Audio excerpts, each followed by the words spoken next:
അന്താരാഷ്ട്ര fighter drug കടത്ത് കേസിൽ മുഖ്യ സൂത്രധാരന്മാരെ കേന്ദ്ര ഏജൻസികൾ പിടികൂടിയത് സിനിമാ സ്റ്റൈലിൽ.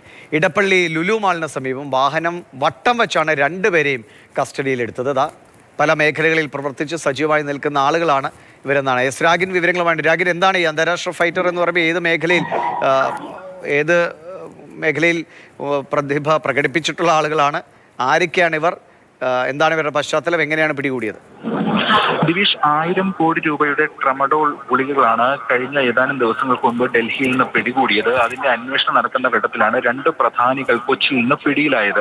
അവരെ പിടികൂടിയത് സിനിമാ സ്റ്റൈലിൽ ചേസ് ചെയ്താണ് എന്നതാണ് ഇപ്പോൾ വ്യക്തമാകുന്നത്. കസ്റ്റംസ്, DRI, അതോടൊപ്പം തന്നെ സെൻട്രൽ ബ്യൂറോ ഓഫ് നാർക്കോട്ടിക്സ് ഇവരുടെ സംയുക്ത ഓപ്പറേഷനിലാണ് ഈ 2 പേർ അന്ന് പിടിയിലായത്. വൈക്കം മുതൽ ഇടപ്പള്ളി വരെ അവരുടെ വാഹനം ചേസ് ചെയ്ത് തുടർന്ന് ഇടപ്പള്ളിക്ക് സമീപം വാഹനം കേന്ദ്ര ഏജൻസികൾ വട്ടം വെച്ച ശേഷം 2 പേരെ പിടികൂടുകയായിരുന്നു. തിരുവനന്തപുരം സ്വദേശി ഉമേഷ്, അതോടൊപ്പം തന്നെ മലപ്പുറം സ്വദേശി ഫിർദൌസ്, ഈ 2 പേരാണെന്ന് പിടിയിലായത്. തുടർന്ന് അവരെ അവിടേക്ക് കൊണ്ടുപോവുകയും ചെയ്തു. ഡൽഹിയിലെടുത്ത കേസാണിത്.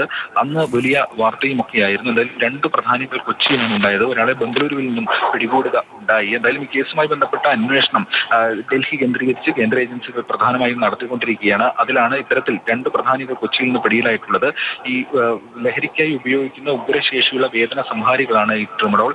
അതിന്റെ വിശദാംശങ്ങളടക്കം നേരത്തെ പുറത്തു വരികയും ഒക്കെ ചെയ്തിരുന്നതാണ്. എന്തായാലും വലിയ ലഹരിക്കടത്താണ് അത് പിടികൂടിയത്. മാത്രമല്ല, കഴിഞ്ഞ ദിവസം ഇതുമായി ബന്ധപ്പെട്ടുകൊണ്ട് കേന്ദ്ര ഏജൻസികളുടെ ഓപ്പറേഷനെ സംസ്ഥാന സർക്കാരൊക്കെ അപ്രീഷിയേറ്റ് ചെയ്യുകയും ഒക്കെ ചെയ്തിരുന്നു. എന്തായാലും വളരെ സുപ്രധാനമായ ഒരു ഓപ്പറേഷനാണ് ഇതുമായി ബന്ധപ്പെട്ടുകൊണ്ട് കേന്ദ്ര ഏജൻസികൾ നടത്തിയത്. കൊച്ചിൻ DRI, കസ്റ്റംസ്, അതോടൊപ്പം സെൻട്രൽ ബ്യൂറോ ഓഫ് നാർക്കോട്ടിക്സ് ഇവരുടെ സംയുക്ത ഓപ്പറേഷനിലാണ് 2 പേർ പിടിയിലായത്. പക്ഷേ ഈ കമ്മോഡിറ്റി, അതായത് ഈ പറയുന്ന വസ്തുക്കൾ പിടിച്ചത് ഡൽഹിയിലാണ്.